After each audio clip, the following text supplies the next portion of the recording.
Hello, and thank you for listening. I'm Emma Hayes, 28. 4 years ago, I left Dallas with a laptop and an MIT scholarship, certain I'd never return. But last month, my sister emailed in panic. Our family empire was collapsing. Inside their servers, I found more than breaches. I found proof they'd erased me for years. That night, I realized family loyalty isn't silence, it's demanding to be seen. Before I tell you what happened next, let me know where you're watching from. To understand why that email hit me like a sledgehammer, you need to know about the Hayes family empire. My father, William Hayes, built Hayes Property Group from nothing into Dallas's most prestigious commercial real estate firm. Their offices occupy 3 floors of a gleaming tower on North Dallas Parkway, where my dad holds court like a king surveying his kingdom. He's the kind of man who wears $1,000 suits to breakfast and considers handshakes binding contracts. When he speaks, people listen. When he doesn't speak to you, you feel it in your bones. My mother, Patricia Hayes, runs the interior design division with the precision of a Swiss watch and the warmth of a marble statue. She can transform a sterile office building into a work of art, but she never figured out how to make a home feel like anything more than a showroom.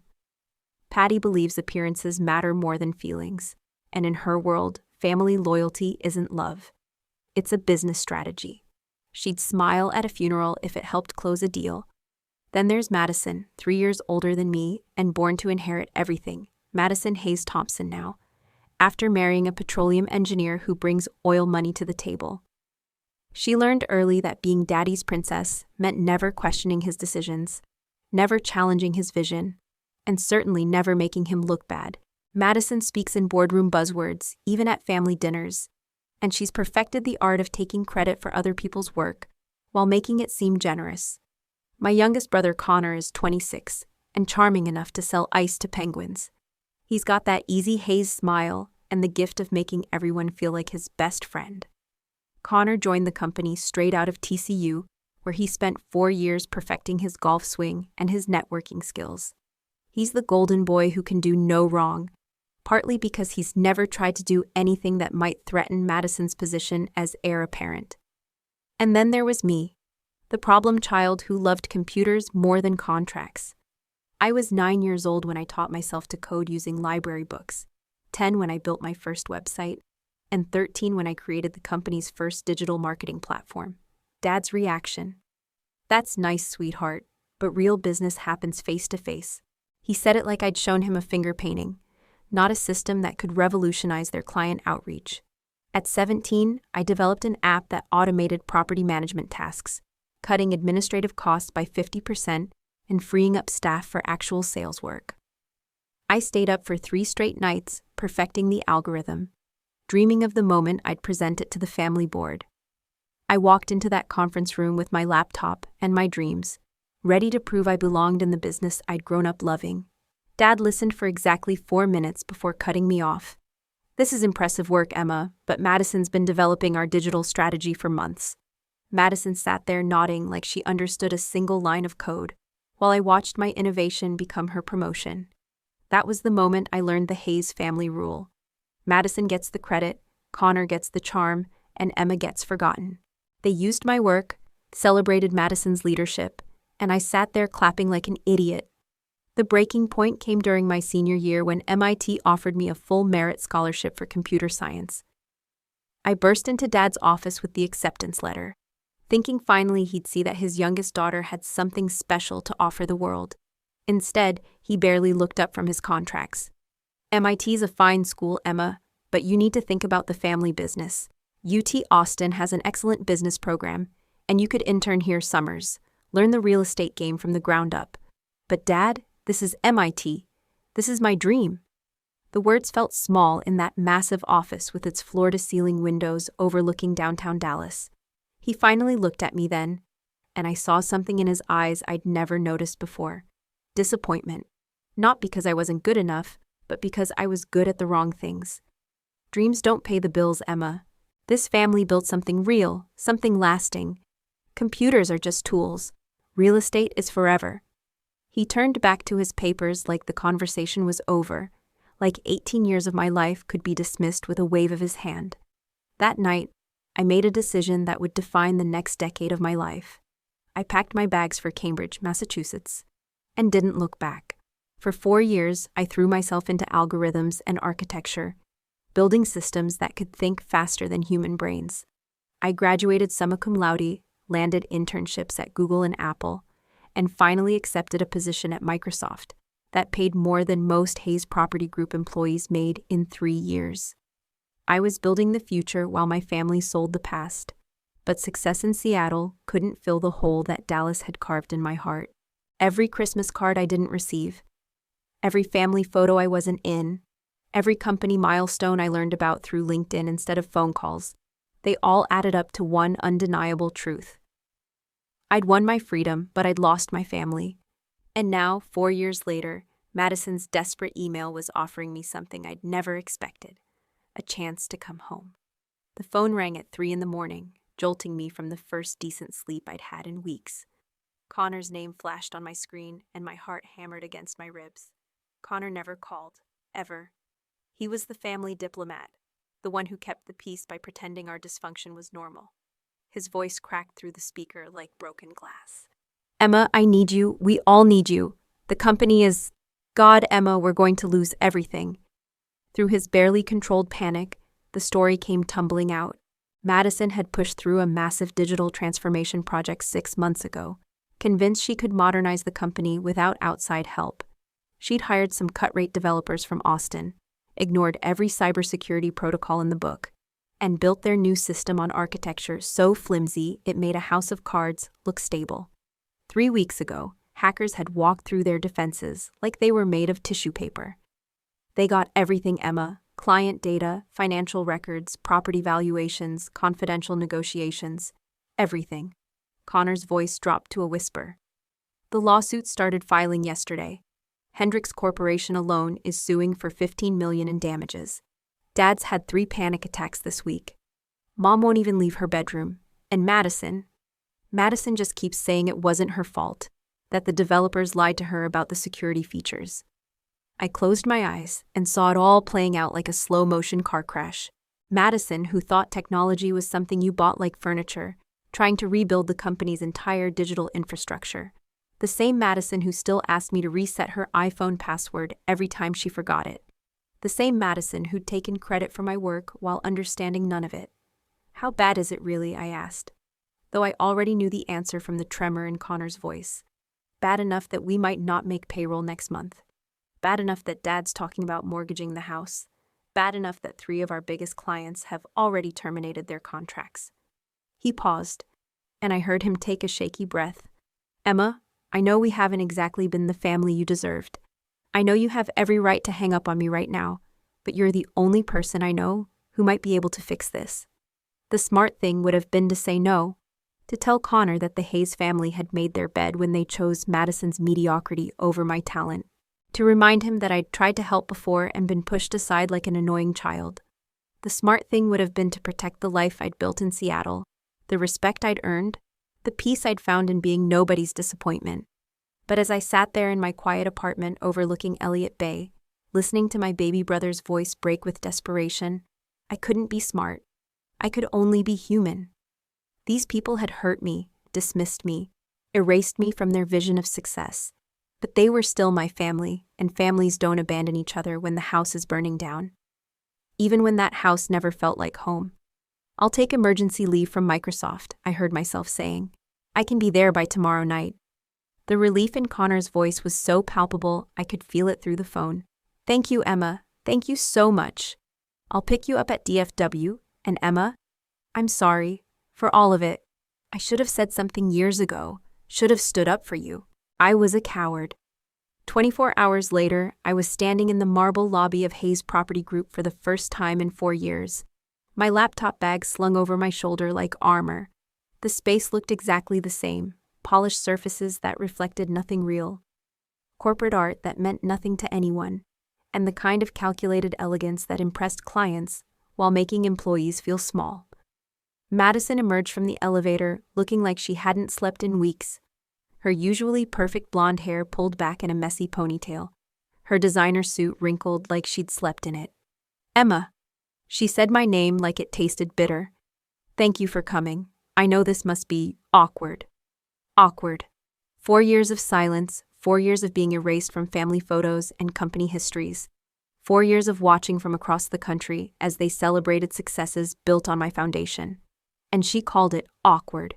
Dad appeared next, looking older than I remembered, his face gray with stress, and his usually perfect posture bent under the weight of impending failure. He shook my hand like I was a client he was trying to impress, not the daughter he'd driven away. "Emma, you look well. Seattle's been good to you." The small talk felt like swallowing glass, but I smiled and nodded because that's what Hayes family members did. We performed normalcy even when everything was falling apart. The conference room where they laid out the extent of the disaster hadn't changed either. Same long table, same floor-to-ceiling windows, same uncomfortable chairs that made every meeting feel like a trial. But the atmosphere was different. Instead of the usual confidence and barely controlled arrogance, I could smell fear in the air like smoke from a distant fire.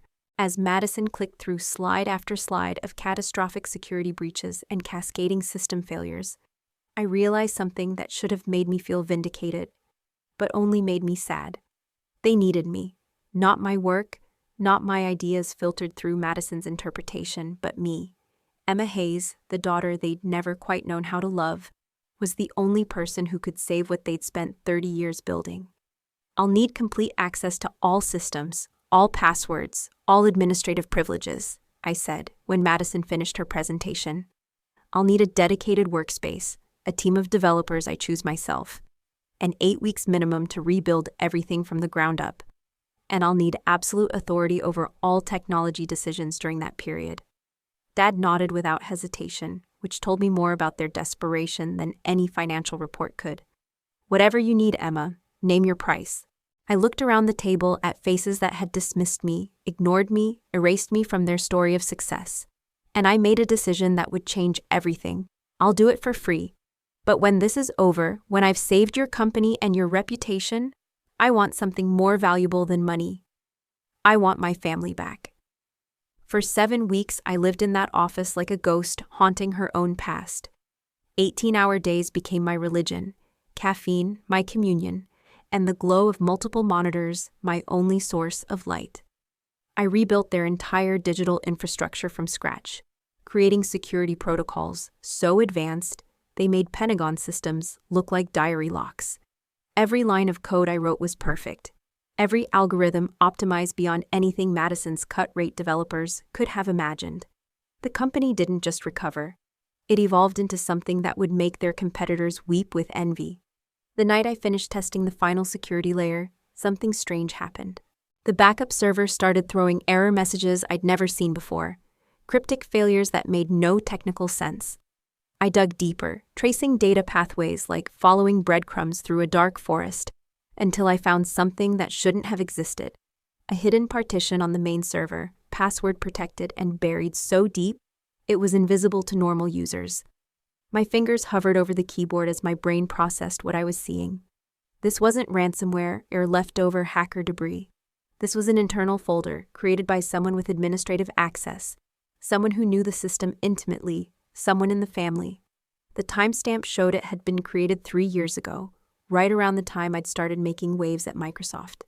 My heart hammered against my ribs as I cracked the encryption, knowing I was about to find something that would change everything.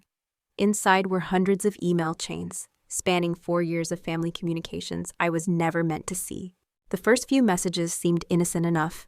Typical business discussions, family dinner plans, updates about Connor's golf tournaments. But as I scrolled deeper, the casual mentions of my name began to sting like paper cuts. Emma called again about that efficiency idea Madison had written to Dad.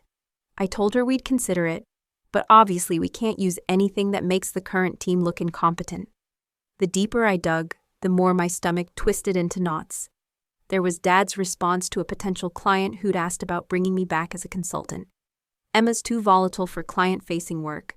Madison handles all our technology initiatives now. There was Mom's email to her interior design team. Please don't mention Emma's MIT background to the Hendricks. They might get ideas about hiring her directly. But it was a thread from 18 months ago that made my blood turn to ice water. Connor had forwarded an article about my promotion at Microsoft, adding, Maybe we should reach out to Emma. She could really help us compete with the tech-forward firms. Madison's response came within minutes. Absolutely not. Emma's success makes our family look bad, like we couldn't utilize our own talent. Besides, she's proven she values her career over family loyalty. We're better off without her. Dad's reply was the knife that cut deepest. Madison's right. Emma chose her path. If we bring her back now, it sends the message that we need her more than she needs us. That's not the Hayes way. Mom had chimed in with surgical precision. Emma's always been jealous of Madison's position. Bringing her into the business would just create unnecessary drama. My hands shook as I clicked through message after message, each one revealing another layer of calculated dismissal. They hadn't just forgotten about me, they'd actively worked to erase me from their narrative of success. Every time a client asked about the computer genius daughter, they'd redirected credit to Madison. Every time I'd sent ideas or suggestions, they'd filed them away while publicly praising Madison's innovative thinking. The final thread was dated just 6 months ago, right around the time Madison was planning her disastrous digital transformation. Connor had suggested calling me for advice, pointing out that the developers they'd hired had zero experience with enterprise security. Madison's response was swift and brutal. Emma abandoned this family when she chose MIT over us. She made it clear that her precious algorithms matter more than Hayes Property Group. I'm not giving her the satisfaction of riding in to save us. Dad had agreed immediately. We built this company without Emma's help, and we'll modernize it the same way. The Hayes family doesn't need outsiders, even if they share our name. The irony burned like acid in my throat. They'd rather risk bankruptcy than admit they needed the daughter they'd spent years diminishing. I sat there at 4 a.m, surrounded by screens full of code that would save their business, reading emails that proved they'd never wanted me to save anything. Every line revealed the same truth. I wasn't their black sheep daughter who'd made good despite their disapproval. I was their emergency backup plan, stored away like a spare tire, and only retrieved when everything else had failed. The cruelest discovery came in an email chain about my MIT graduation. I'd sent them an invitation, hoping they might surprise me with their presence. Dad's response to the family group chat was a masterclass in casual cruelty. Emma's graduation is the same weekend as the Johnson property closing. Obviously, business comes first, Madison had added. Besides, she made her choice. She wants to be a tech person instead of a Hayes person. Not one of them had even considered that I might be both. Not one of them had imagined that loving computers didn't mean I'd stopped loving my family. They'd written me off as selfish and disloyal, never once asking if their version of family loyalty felt more like suffocation than love. I closed the laptop and leaned back in my office chair, the same chair where I'd spent countless childhood hours watching Dad work, dreaming of the day I'd sit beside him as an equal. Now I understood why that day had never come. It wasn't because I wasn't good enough or smart enough or Hayes enough. It was because I was too good, too smart, too much of a threat to the careful hierarchy they'd constructed with Madison at the top. The silence in that empty office was deafening, broken only by the hum of servers running code I'd written to save people who'd never wanted to save me. I thought I was coming home to repair our relationship. Instead, I discovered there had never been a relationship to repair. There had only been their version of me, the ungrateful daughter who'd chosen strangers over family, and my version of them. The family who'd surely welcome me back if I'd just prove myself worthy. Both versions were lies, and now, surrounded by evidence of their dismissal and the fruits of my devotion, I finally understood what I had to do. I wasn't going to save their business and beg for acceptance anymore. I was going to teach them the difference between being needed and being valued. And trust me, it was a lesson they'd never forget. The next 4 days, I didn't leave my apartment. I called in sick to the office for the first time in 7 weeks, claiming I needed to recover from the marathon coding sessions. What I really needed was space to think without Madison hovering over my shoulder or Dad checking on my progress every few hours. I sat at my kitchen table with legal pads and coffee cups, mapping out every detail of what would either be the smartest decision of my life or the most satisfying mistake I'd ever make. The beauty of revenge isn't the destruction, it's the precision. Any idiot can burn down a house, but it takes intelligence to make someone realize they've been living in a house of cards all along. I wasn't going to sabotage their systems or plant viruses or do anything that would hurt innocent employees or clients.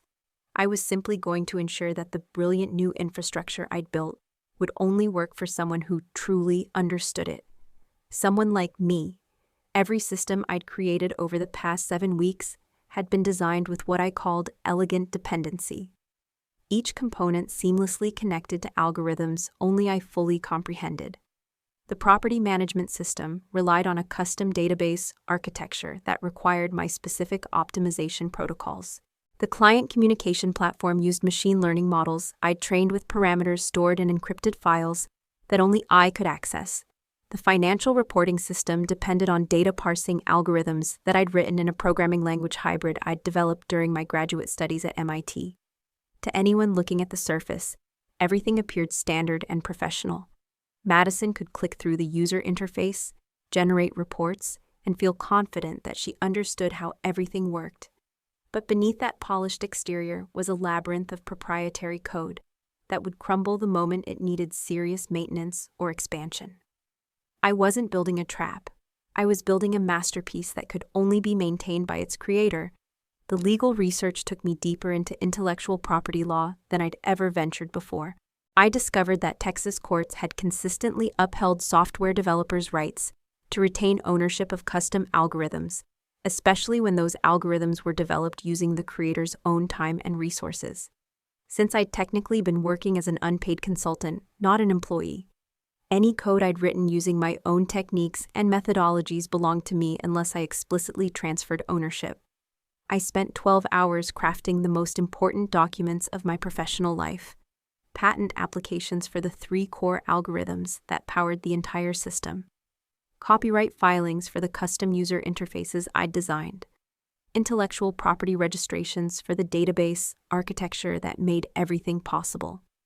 Each filing was meticulously documented with timestamps, development notes, and proof that these innovations were entirely my creation, built on techniques I'd developed long before returning to Dallas. The most delicate part was establishing a paper trail that would hold up in court. I'd kept detailed logs of every hour I'd worked, every breakthrough I'd achieved, every problem I'd solved. My personal laptop contained backup copies of every line of code, every design document, every technical specification. I'd even recorded myself explaining the systems, creating a video library that proved my complete understanding of every component. But documentation wasn't enough. I needed a legal framework that would give me control without seeming vindictive or destructive. That's when I discovered the concept of technology licensing agreements, contracts that allowed creators to retain ownership of their innovations while permitting others to use them under specific terms. It was perfect, clean, professional, and absolutely airtight. The licensing agreement I drafted was a work of art disguised as a standard business contract. Hayes Property Group would be granted unlimited use of my systems and algorithms in exchange for a 35% royalty on all revenue generated through the technology platforms I'd created.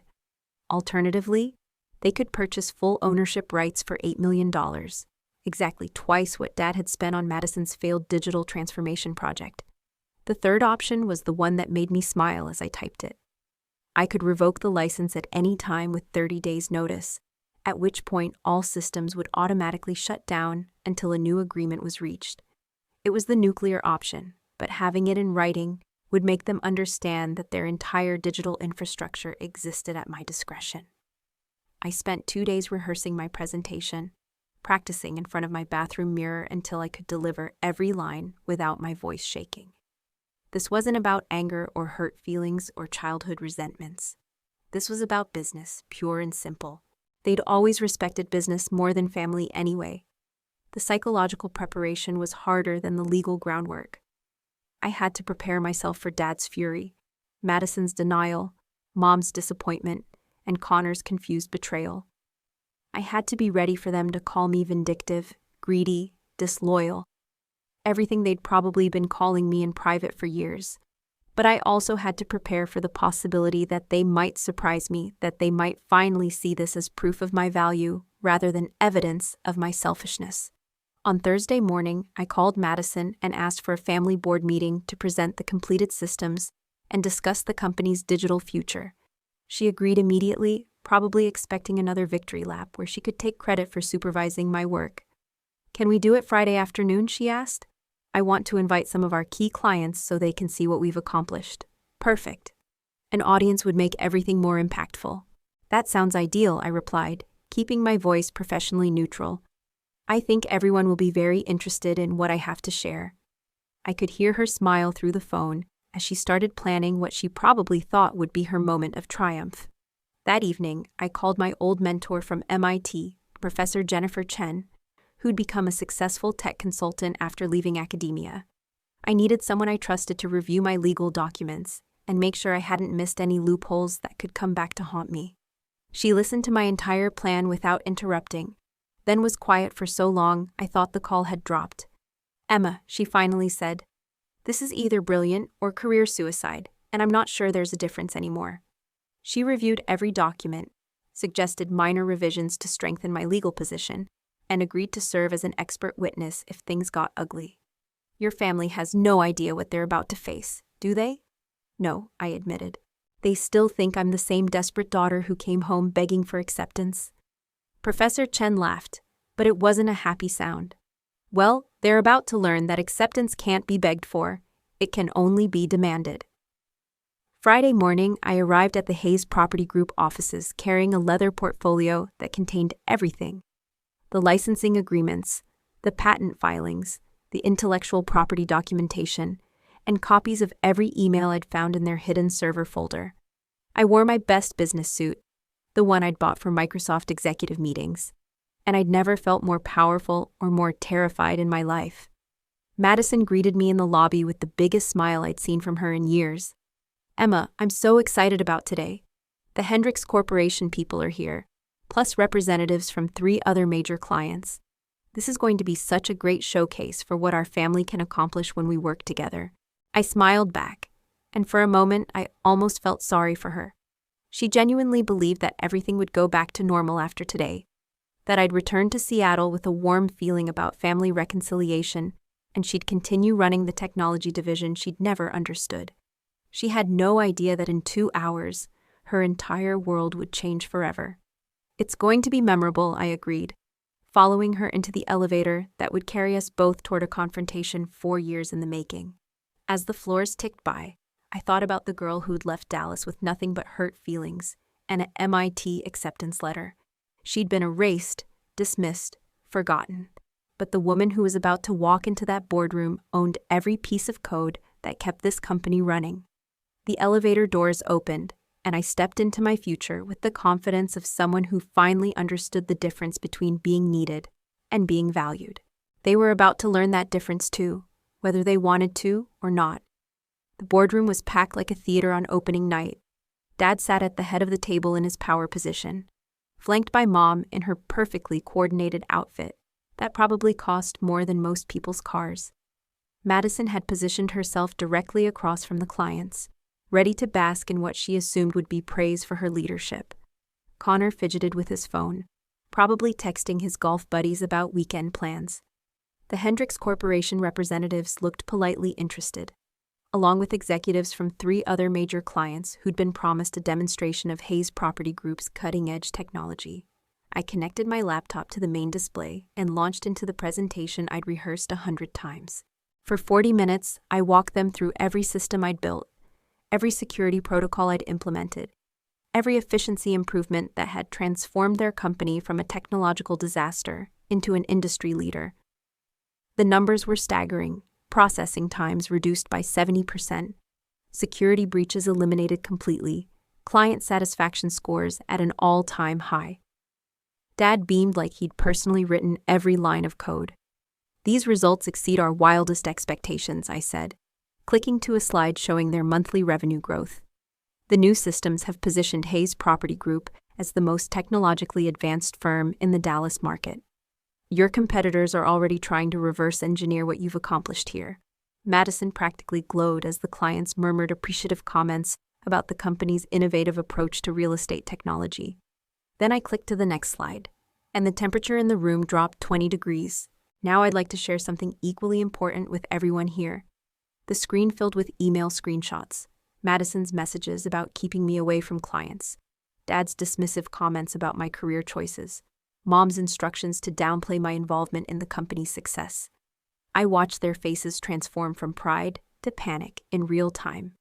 These are internal emails from the Hayes family server, spanning the past 4 years. I continued in the same professional tone I'd used to discuss system architecture. They document a consistent pattern of dismissing my contributions while publicly crediting others for my work. The silence was so complete, I could hear the air conditioning humming through the vents. Madison found her voice first, though it came out as a strangled whisper. "Emma, what are you doing?" But I was already clicking to the next slide, which displayed the legal documents I'd filed with the Texas Secretary of State.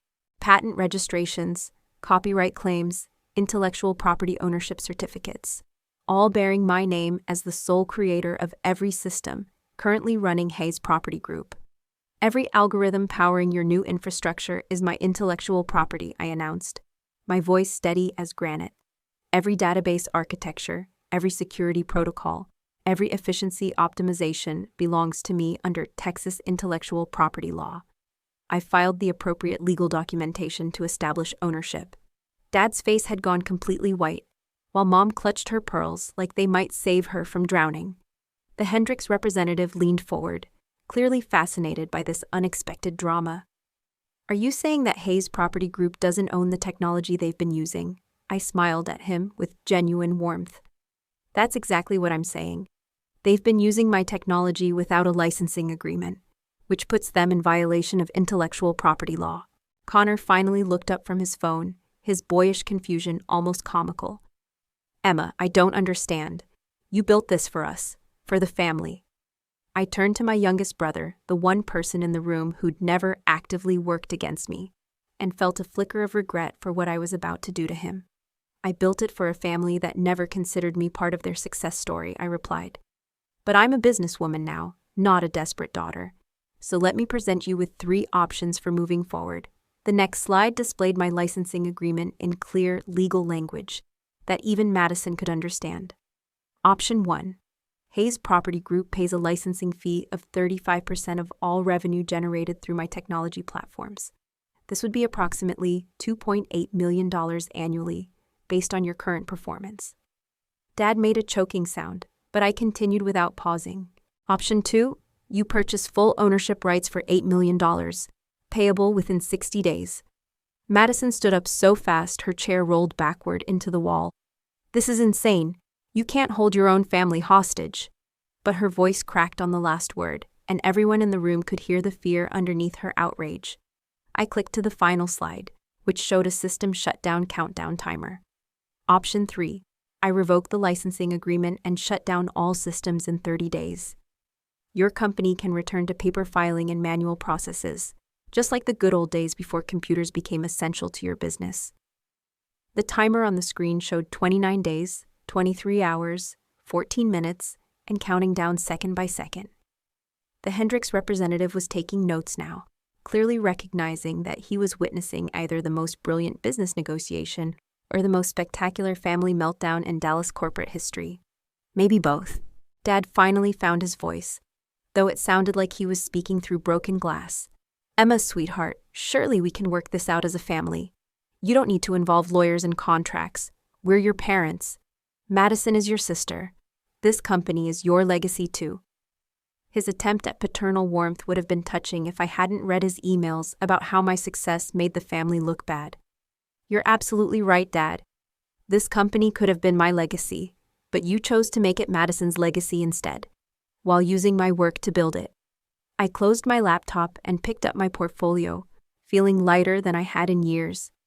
"You have 30 days to decide which option works best for your business model. My contact information is in the materials I'm leaving with you." As I walked toward the door, Madison's voice followed me like a desperate prayer. "Emma, please. We made mistakes, but we're still family. You can't destroy everything we've built together." I turned back one last time, looking at the faces of people who'd shaped my entire life while never truly seeing me. "I'm not destroying anything, Madison. I'm just no longer building it for free." The door closed behind me with a soft click that sounded like the end of one story and the beginning of another. Through the glass walls, I could see them erupting into frantic conversation. Their carefully maintained family facade, crumbling like a house of cards in a hurricane.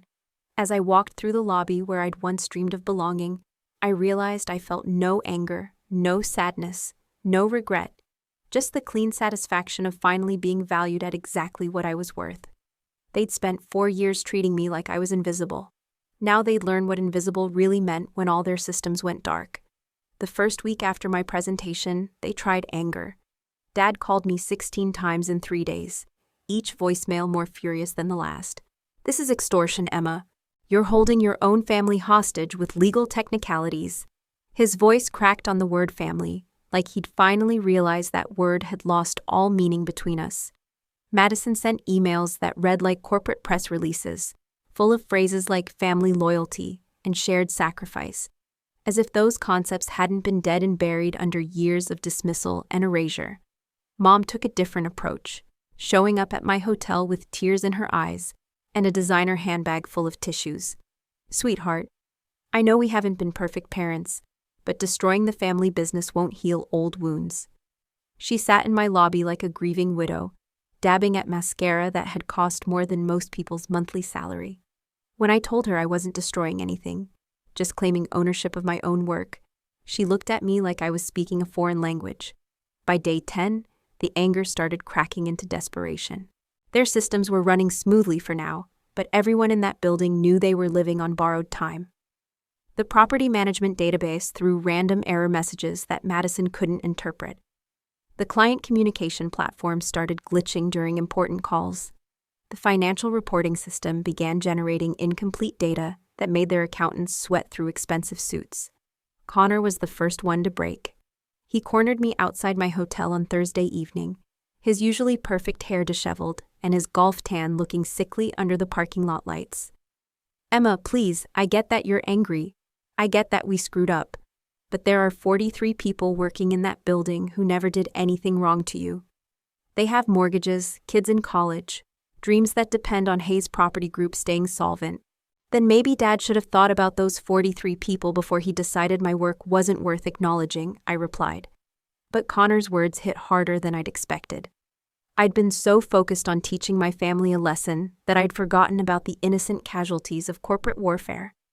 "Connor, I'm not trying to hurt the employees, but I can't keep giving away my work for free while watching other people take credit for it." The second week brought financial panic that spread through the company like wildfire. 3 major clients postponed signing new contracts, spooked by the technological uncertainty. The Hendricks Corporation put their massive downtown development project on hold, citing concerns about Hayes Property Group's internal disruptions. Revenue projections plummeted as word spread through Dallas business circles that the city's most tech-savvy real estate firm might not be so tech-savvy after all. Madison hired 2 different consulting firms to reverse engineer my systems, paying consultants more per day than most of their employees made in a month. Both firms came back with the same verdict. The architecture was too complex and too personalized to replicate without access to the original developer's documentation. One consultant was brutally honest in his assessment. "Whoever built this is either a genius or a madman, maybe both. Without their cooperation, you're looking at 18 months and $3 million to rebuild from scratch." Dad aged 10 years in 10 days.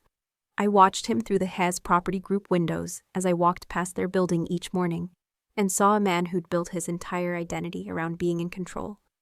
Slowly realizing that control was an illusion, his perfectly pressed shirts became wrinkled, his confident stride turned into a shuffle, and his commanding voice cracked whenever he tried to reassure nervous employees that everything would be fine.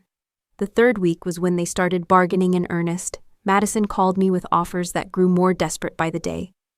"What if we make you a partner? What if we give you 50% ownership of the technology division? What if we publicly acknowledge all your past contributions?" Each offer felt like a bandage on a severed artery, too little, too late, and missing the point entirely. "Madison, this isn't about partnerships or acknowledgments," I told her during one particularly painful phone conversation. "This is about the fact that you spent 4 years actively working to erase me from our family's success story. You can't negotiate your way out of that history." I could hear her breathing heavily on the other end. probably pacing around her corner office that should have been mine. Mom tried emotional manipulation next, sending me childhood photos with handwritten notes about the daughter who used to fix everyone's computers with such joy. She conveniently forgot to mention that even as a child, my technical help had been taken for granted rather than appreciated. Dad sent me a framed copy of my MIT diploma, with a note that read, "We were always proud of you, sweetheart. We just didn't know how to show it." By week 4, the countdown timer on their screens showed 3 days remaining, and the entire Hayes Property Group building felt like a ship taking on water. Employees whispered in hallways about updating their resumes. Key clients started asking pointed questions about contingency plans. The local business press began sniffing around, sensing that Dallas's most successful family business was about to implode in spectacular fashion. That's when Dad did something that shocked me more than any of Madison's tantrums or Mom's tears. He showed up at my hotel at 6 in the morning, unshaven and wearing yesterday's clothes, looking like he hadn't slept in a week. When I opened my door, he didn't launch into another lecture about family loyalty or business ethics. He just stood there for a long moment, staring at me like he was seeing me for the first time. "I read every email you found on our server," he said quietly. "Every dismissive comment, every credit we gave to Madison for your work, every time we chose her comfort over your recognition." His voice broke on the last word, and I saw tears in my father's eyes, for the first time since my grandfather's funeral. "Emma, we didn't just fail you as parents, we failed you as human beings." The admission hit me like a physical blow, because I'd been prepared for anger, denial, even legal threats. I hadn't been prepared for genuine remorse from a man who'd never admitted being wrong about anything in his entire life. "Dad, But he held up his hand, stopping me mid-sentence. "Let me finish, please." He took a shaky breath and continued. "Madison came to see me yesterday. She broke down completely, crying harder than she has since she was 5 years old. She said something that's been haunting me all night. Daddy, Emma was always smarter than me, and instead of celebrating that, I spent 4 years trying to make her disappear." Dad wiped his eyes with the back of his hand, a gesture so vulnerable it almost broke my heart. "Your sister offered to resign from the company yesterday. She said she knows she doesn't deserve to run the technology division, and she can't live with the guilt of what she's done to you. Connor won't even speak to your mother and me because he says we taught him that success means stepping on the people who help you climb." Dad's shoulders shook as the weight of his failures finally crushed the pride that had held him upright for 58 years. "Emma, I know I don't deserve forgiveness. I know I can't undo 4 years of dismissing the daughter who should have been my pride and joy. But I'm begging you, not as your boss, not as the CEO of Hayes Property Group, but as your father, please don't let our failures destroy everything you've worked so hard to build. You saved our company. Now please, help us save our family."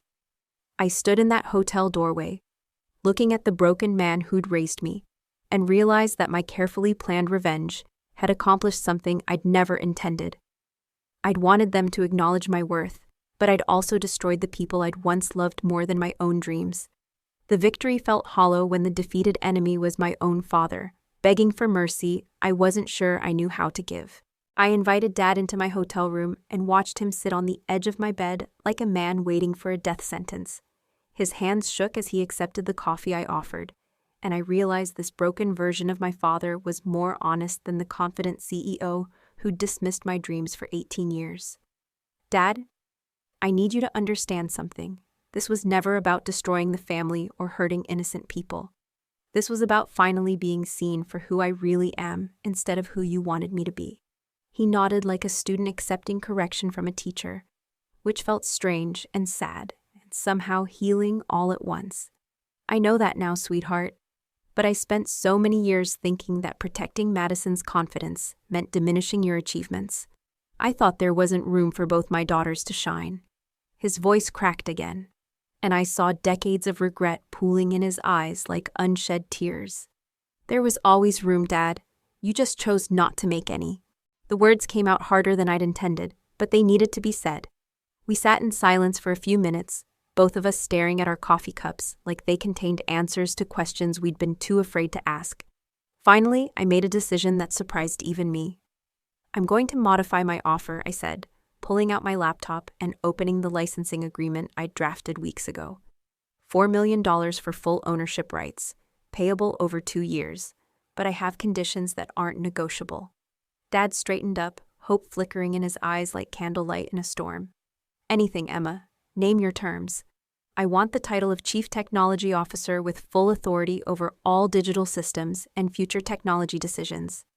I want Madison moved to head of client relations, where her people skills can actually be useful instead of destructive.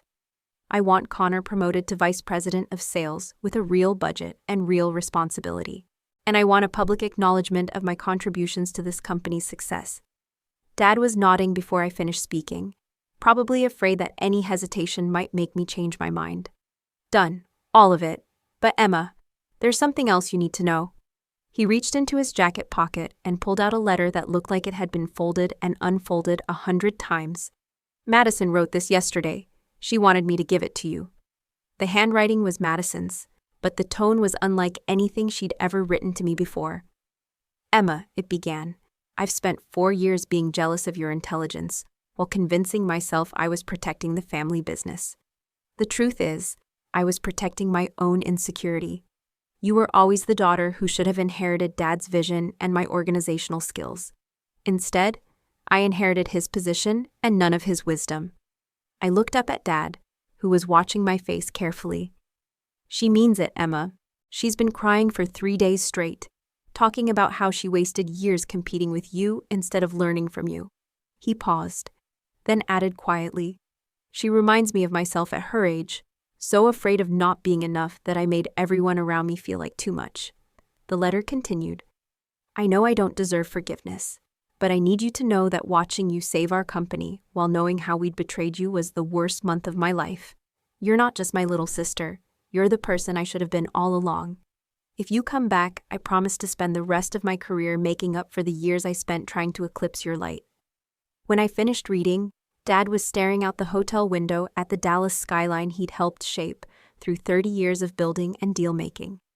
Your mother wanted to come with me this morning, but she's too ashamed of how she treated you. She keeps saying she raised you to be strong and independent, then punished you for becoming exactly what she taught you to be.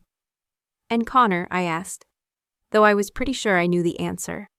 Connor had always been the family member most likely to admit when he was wrong, probably because he'd never felt threatened by anyone else's success. Connor said he'll quit if you don't come back. He said he can't work for a family that treats their most talented member like an inconvenience. I closed the laptop and looked at my father, really looked at him for the first time in years. Without his CEO armor of expensive suits and corporate confidence, he looked like what he'd always been underneath. A man who'd built something impressive while somehow missing the most important parts of being human. Dad, I'll accept the modified terms, but I need you to understand that this isn't about money or titles or even acknowledgement. This is about respect. I know, sweetheart, and I swear to you, on your grandfather's memory and your grandmother's grave, that you'll never have to fight for respect in this family again. He stood up slowly, looking older than his 58 years, but somehow lighter, like confessing his failures had freed him from carrying their weight alone. There's one more thing, I said, as he reached for the door handle. I want us to start family therapy. All of us, together, with a professional who can help us figure out how to be relatives who actually like each other. Dad's face broke into the first genuine smile I'd seen from him in 4 years. Emma Catherine Hayes, you are definitely your father's daughter. Always solving problems that other people don't even know they have. He paused at the door, his hand on the handle, and added, For what it's worth, sweetheart, I've never been prouder of anyone in my entire life. Not because you saved our business, but because you saved our family from becoming people we couldn't live with. After he left, I sat alone in that hotel room and realized something profound had just happened. I'd started this journey trying to prove I was valuable enough to earn my family's love. Instead, I discovered that love isn't something you earn. It's something you demand from people who claim to care about you. And sometimes, if you're very lucky, they rise to meet that demand instead of walking away. 2 years later, I'm sitting in my corner office on the 32nd floor of Hayes Property Group's new headquarters, looking out at a Dallas skyline that seems brighter somehow. The nameplate on my door reads, Emma Hayes, Chief Technology Officer. And every morning when I see those words, I remember the girl who once thought she had to choose between family and dreams. It turns out you don't have to choose. You just have to refuse to accept anyone else's version of what's possible. Hayes Property Group isn't just successful now, we're revolutionary. Under my leadership, we've developed AI-powered property management systems that predict market trends with 94% accuracy. Our virtual reality property tours have been featured in Architectural Digest and copied by firms across the country. Last month, Forbes named us the most innovative real estate company in America, and this time, they knew exactly who to credit for the technology that made it possible. Madison found her calling in client relations, where her natural charm and perfectionist attention to detail make her unstoppable. She's tripled our client retention rate by creating personalized service experiences that make people feel like they're the only customer we have. Last week, she closed the biggest commercial deal in company history, a $40 million downtown development project that she managed from initial contact to final signature. The best part, she did it without using a single line of code I'd written. "Emma, you were right about everything," she told me after signing that contract, her eyes bright with genuine accomplishment. "I was so busy trying to be you that I never figured out how to be me. Now I wake up every morning excited about my job instead of terrified that someone will discover I'm a fraud." The sister who used to see my success as her failure now celebrates our victories together, because she's learned that there's room for both of us to shine. Connor has become the sales leader I always knew he could be, channeling his natural charisma into building relationships that generate real revenue instead of just good feelings.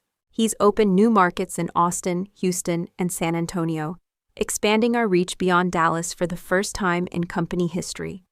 His golf connections finally serve a purpose beyond weekend entertainment. Half our new clients are people he met on the fairway, who were impressed by his genuine enthusiasm for what we do. The family therapy sessions were awkward at first, like trying to learn a new language when you'd spent decades speaking in silence and subtext. But Dr. Sarah Martinez helped us understand that love isn't just a feeling. It's a skill that requires practice, patience, and the courage to be vulnerable with people who have the power to hurt you. We learned to argue without erasing each other, to compete without destroying each other, and to succeed without diminishing each other. Dad still runs the company, but he leads differently now. He asks for my input on major decisions instead of informing me after they've been made. He brags about my innovations to clients and competitors alike, making up for years of silence with enthusiastic promotion of my achievements. Last month, he nominated me for the Dallas Business Journal's 40 Under 40 Award, writing a recommendation letter that made me cry in the best possible way. "Emma doesn't just solve problems," he wrote. "She sees solutions that the rest of us are too limited to imagine. She saved our company not because she had to, but because she chose to forgive a family that didn't deserve her grace. If I could build a team of people with her intelligence, integrity, and heart, we'd change the world." The letter was published with the award announcement, and I keep a framed copy on my desk as a reminder of how far we've all traveled. Mom has become an unexpected advocate for women in technology, using her interior design connections to promote female-owned tech companies, and speaking at local business organizations about the importance of recognizing talent regardless of gender or family dynamics. "I spent too many years thinking that supporting Madison meant dismissing Emma," she admitted during one particularly emotional therapy session. "I'm trying to make up for that by supporting other women who might be struggling with families that don't see their worth." The ripple effects of our transformation extend far beyond our family walls.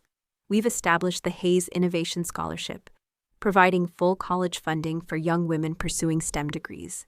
I mentor 12 high school girls through the Dallas Women in Technology program, helping them navigate family expectations while following their dreams. Last year, I gave the keynote speech at the University of Texas Women's Leadership Conference, talking about finding your voice in environments that prefer your silence. The speech went viral on LinkedIn, generating hundreds of messages from women who'd felt invisible in their own families or companies. "Thank you for showing me that demanding respect isn't selfish, it's necessary," wrote one woman who'd left her family business to start her own tech company.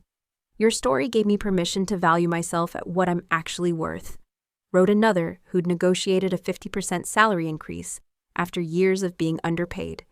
But the most meaningful response came from a teenager in Michigan, whose parents wanted her to study business instead of computer science. "I showed your speech to my family," she wrote, "and my dad said, 'I don't want you to have to fight for recognition like Emma did. Let's figure out how to support your dreams instead of limiting them.'" That letter hangs on my office wall next to my MIT diploma and my Forbes recognition, because changing one family's story feels more valuable than any professional achievement. The most surprising change has been in me. I used to think that success meant proving I was valuable to people who dismissed me. Now I understand that success means choosing to surround yourself with people who see your value without needing proof. I've learned to walk away from situations where I have to fight for basic respect. And I've learned to stay in places where my contributions are celebrated instead of tolerated. I still work long hours, but now it's because I love what I do, not because I'm trying to earn something that should have been freely given. I've learned the difference between working hard and working desperately, between achieving excellence and chasing validation. The work I do now comes from joy instead of need, and it shows in every system I build, every problem I solve, every innovation I create. Our family dinners happen monthly now, usually at the house Mom and Dad bought in Highland Park after selling the old family home that held too many painful memories. We sit around their new table, one with enough space for everyone and no assigned seating hierarchy. And we talk about business, dreams, failures, and victories with equal enthusiasm. Connor brings his girlfriend, Madison brings her husband, and I sometimes bring colleagues who've become friends. Last Sunday, as we were finishing Mom's famous peach cobbler, Dad raised his wine glass and looked around the table at faces that had learned to see each other clearly. "I want to propose a toast," he said, his voice steady and sure. "To Emma, who saved our company, to Madison, who found her calling, to Connor, who exceeded our expectations, and to all of us, for learning that love isn't something you earn, it's something you give and receive freely."